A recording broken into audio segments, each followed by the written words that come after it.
This podcast is dedicated to the memory of David Faraday, Betty Lou Jensen, Darlene Farron, Cecilia Shepard, and Paul Stein, and to Michael Mageau and Brian Hartnell. This is Zodiac speaking, a classic Gunpoint Family podcast. I'm your host, Chris Garcia.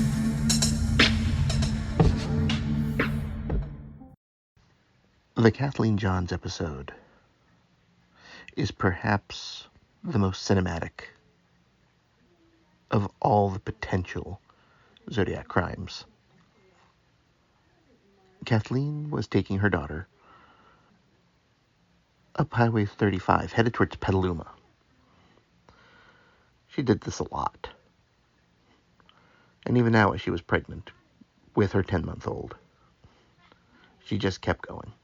After a while, she was flagged down by a passing motorist, flashing his headlights, pointing her to pull over. She did. Just east of South Bird Road. I don't know if that exit is still there today. I haven't done 132 in a while, but I spent a lot of time in this area, particularly by Patterson. The man was driving a light tan American two-door. And it had the old California plates, which I believe are indicating the black plates with the yellow lettering. They had just gone over to the first round of blue plates with yellow letters. She could also be indicating very old, where the plates were much larger and white lettering, but it's hard to say. He said that the tire looked loose, and he said he would tighten it up for her, and she said that was fine. He looked like he was tightening the lug nuts on the 57 Chevy. And then he said goodbye. As she drove off, she had to stop the vehicle. For some reason, the tire had just fallen off. He drove alongside, offered to take her to a service station. She, of course, said yes, grabbed her 10-month-old, and she reluctantly got into the car. This is where things get very interesting. He began to drive around the back roads of the Central Valley, around Tracy, Modesto, Patterson, that area. She said herself, drove around the country area, possibly near Tracy, for approximately 1 hour to 1.5 hours. And several times she had asked the suspect if he intended to stop at a station. It's one of the things that was, I believe, in Graysmith's book. But there are a couple of interesting notes. One, the interior of the car she described as messy. And she also noticed that it had men and children's clothing with books and papers. That's an interesting note. Because when we all think of Zodiac, we think of Zodiac as solitary. Why would he have children's clothing? Now, the more, I guess paranoid is not the right word, but the ones who are looking for more depravity would say, well, they were from his children's victims who were never discovered.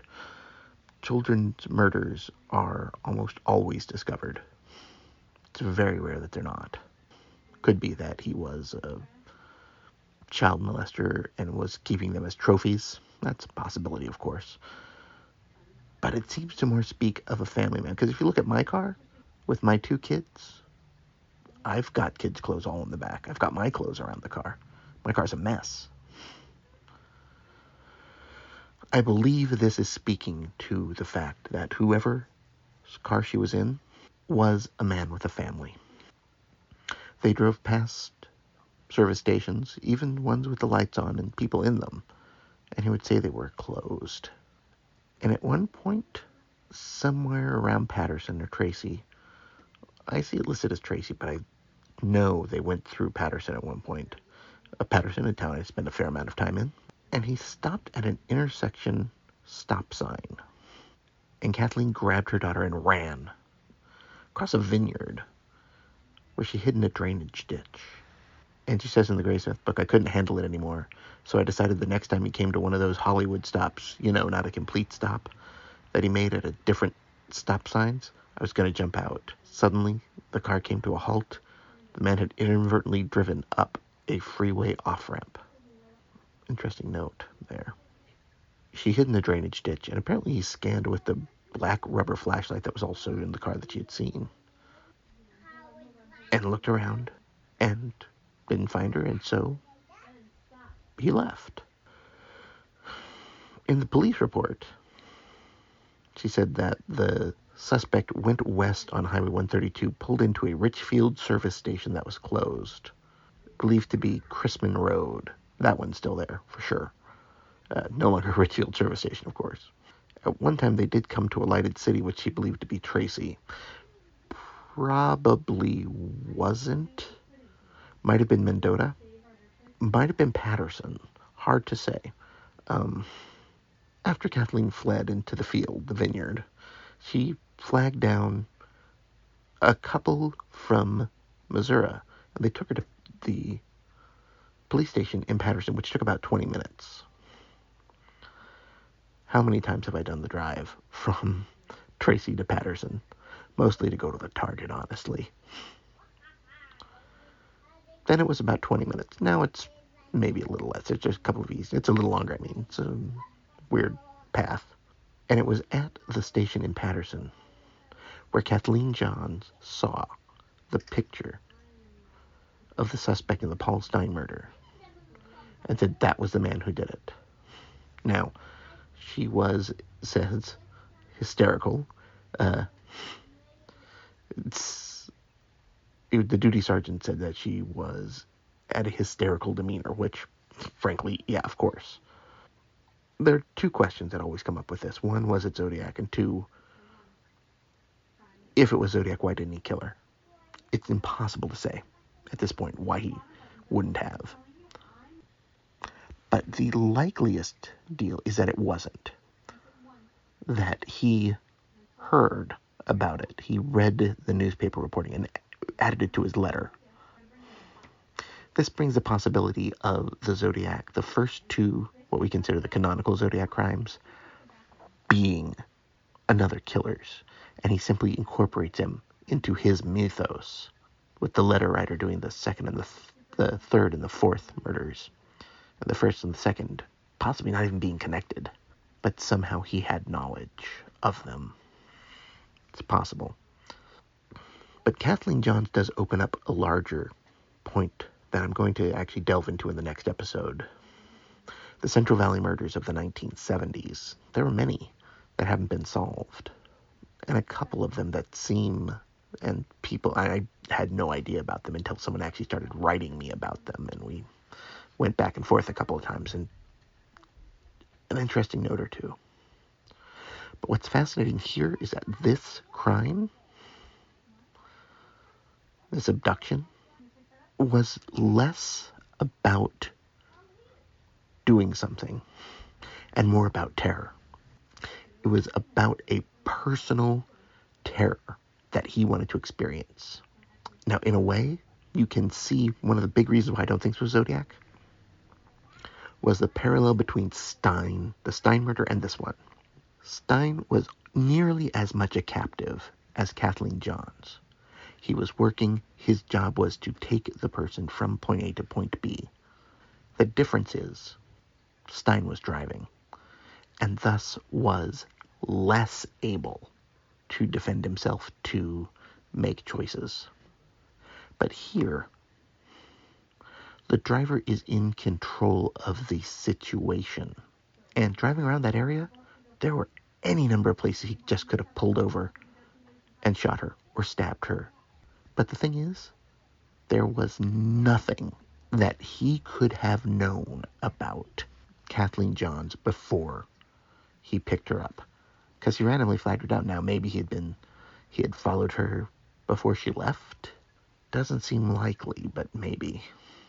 Maybe he didn't do anything because of the fact that she had a child with her.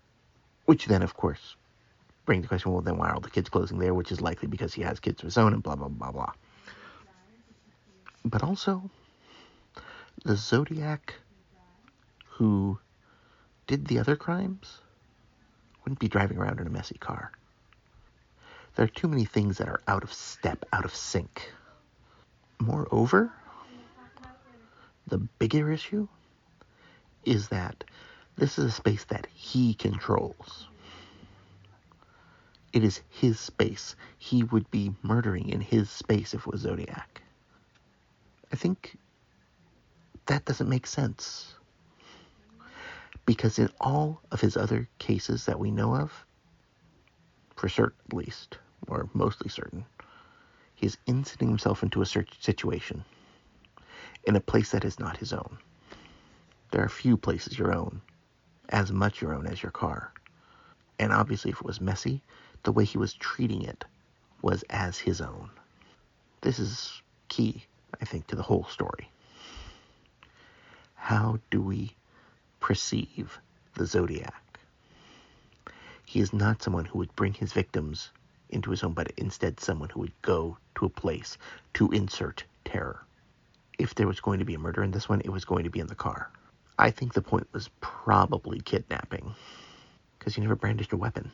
And I think part of the reason why he just didn't pull over, I think he was trying to get to some place where he could either assault her, or perhaps even more terrifyingly, trying to bring her to his home and hold her there. It's a possibility. But I think it is too far removed from the ideas of the Zodiac, who, for everything we know, like to get in and get out pretty darn quick. At least at the beginning. Certainly with Stein. This doesn't fit. There are too many loose ends. Interesting post note is that the car was burned afterwards. Why would he do that? Why would he go back, find the car, and burn it? There may have been some evidence of some sort. Or maybe it was actually purposely done as a way to terrorize Johns. It's hard to say.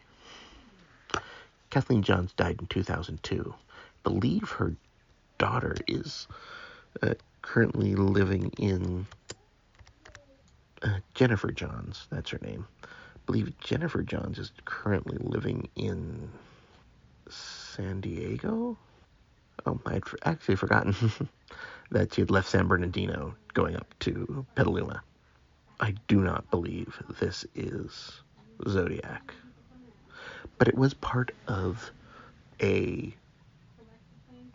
I don't want to say sensation, but or a movement even, but a milieu, an idea that you could terrorize individuals and communities by doing crimes against individuals that seem to have untargeted motives. Zodiac came from that, played, and it may have even realistically started it.